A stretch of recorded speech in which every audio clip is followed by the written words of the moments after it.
Good morning, and welcome back to Francis Bacon and Eggs. I'm your host, Richard Littauer.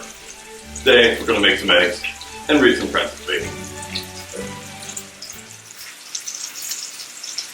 Yesterday, we covered on truth. Today, essay 2, on death. I already have some bacon in here, looking pretty good. I'm frying for a bit now. I'm going to flip it. I like my bacon a bit on the juicy side. It's a nice red color. That'd be great. Of death, 1612 and large 1625. Men fear death as children fear to go in the dark. And as that natural fear in children is increased with tales, so is the other. Certainly the contemplation of death as the wages of sin and passage to another world is holy and religious, but the fear of it as a tribute due unto nature is weak. Yet in religious meditations there is sometimes mixture of vanity and of superstition. You shall read in some of the friar's books of mortification that a man should think with himself what the pain is if he had but his fingers end pressed to a torture, and thereby imagine what the pains of death are, when the whole body is corrupted and dissolved. When many times death passes with less pain than the torture of a limb, for the most vital parts are not the quickest of sense. And by him that spake only as a philosopher and natural man, it was well said, Pumpa mortis magis terris, quam mortis. Groans and convulsions, and a discolored face, and friends weeping, and blacks, and obsequies, and the like, show death terrible. It is worthy of observing that there is no passion in the mind so weak, but it mates and masters the fear of death. And therefore death is no such terrible enemy when a man has so many attendants about him that can win the combat of him. Revenge triumphs over death, love slights it, honor aspires to it, grief flieth to it, fear preoccupateth it. Nay, we read, after Otho the emperor had slain himself, pity, which is the tenderest of affections, provoked many to die out of mere compassion to their sovereign, and as the truest sort of followers.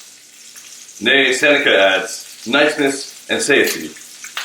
Cogita quam Deo eam feceris, moi vere non tantum fotis, aus misera, sed etiam fastidiosis potest. A man would die, though he were neither valiant nor miserable, only upon a weariness to do the same thing so oft, over and over. On that note, let's do the same thing and check my eggs. Or rather, the bacon. Looking pretty good at the moment. I actually think that's going to be fine. Got a plate. A lot of people like to put bacon on a paper towel to get rid of the grease. On the paleo diet, I have no such qualms whatsoever.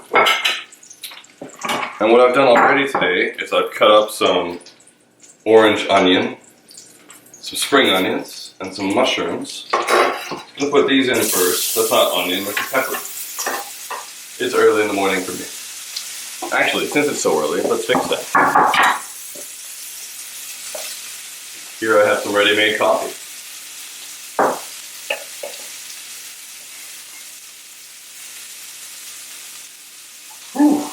It's going to be good. We actually have two cafetières, you may have noticed. Yesterday's was glass, this one's silver.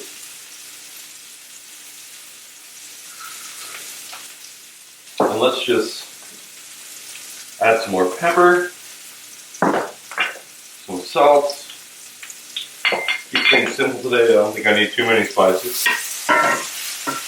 Let this fry up in the bacon grease really nice.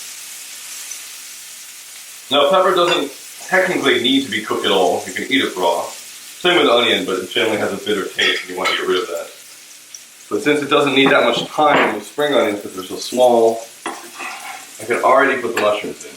If it were normal onions, I would have let them sit there for a while until they turned a bit translucent. Put away my pepper.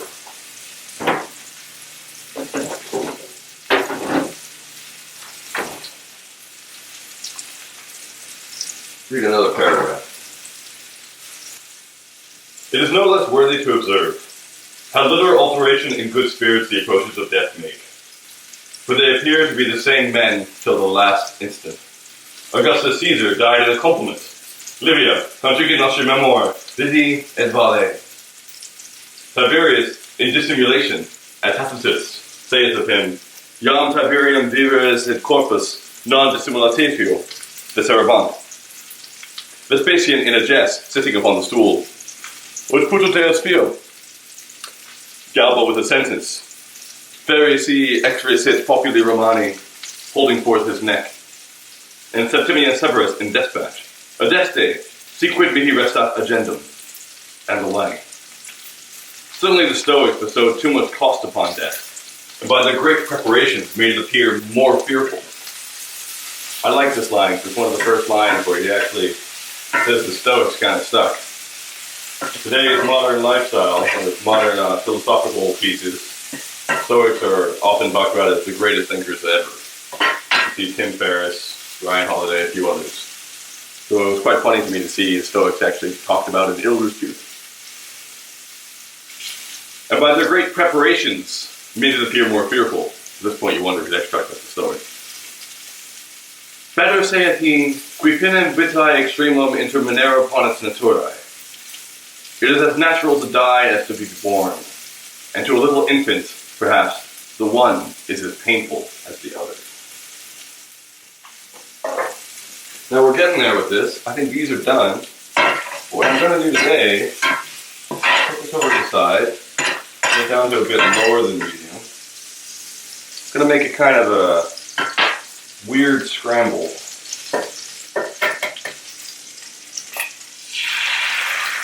They say to make an omelet you need to have like a perfectly sized pan, it's non-stick, and you need to be careful to make sure that you're having the right amount of eggs and that you lift the sides to make it go over. I know all that. The thing is, I don't want an omelet the size of this cast iron pan.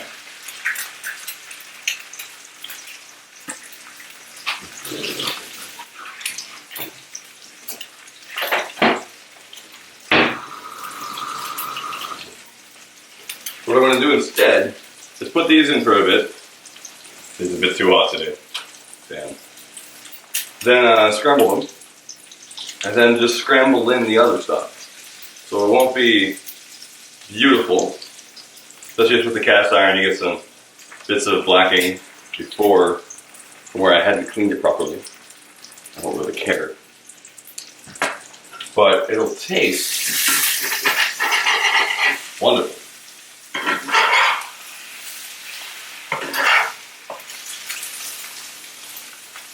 There we have it nice and turned. Do that for a bit. A bit more salt again.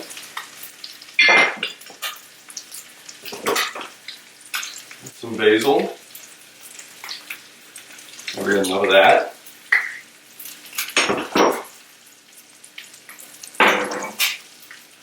He that dies in an earnest pursuit is like one that is wounded in hot blood, who for the time scarce feels the hurt, and therefore a mind fixed and bent upon somewhat that is good doth avert the dolors of death.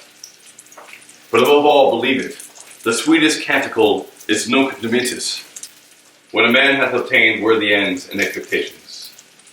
Death hath this also, that it openeth the gates to good fame, and extinguisheth envy. Extinctus ambultor idem.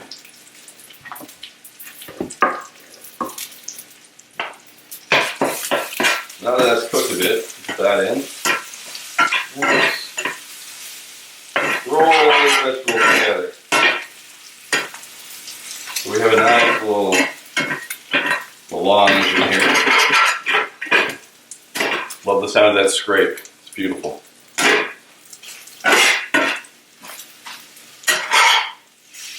At that point, I think we're done.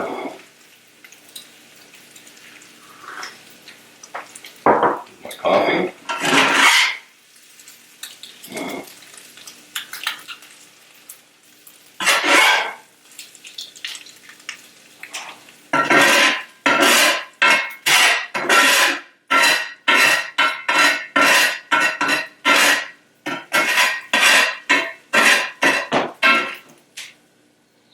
handle gets a bit hot sometimes. Let's use a towel.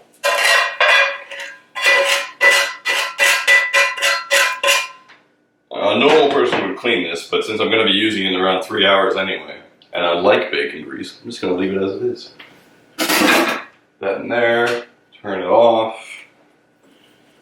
Again, let's put away the eggs.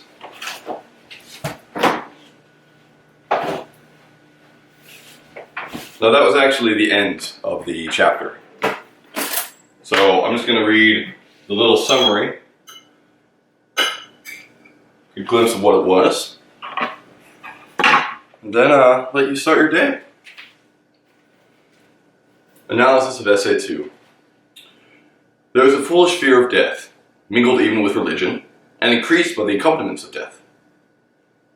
But it helps to master the fear of death, the passions, revenge, grief, fear, etc., noble life, which the approach of death does not alter, the stoic preparation, which failed, really making death more fearful, and earnest pursuit of worthy ends, and the hope of fame.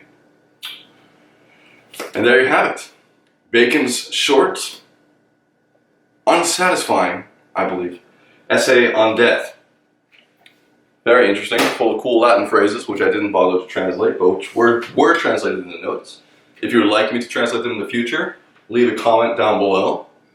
For now, this has been Francis Bacon and Eggs, Part 2. You have a good day.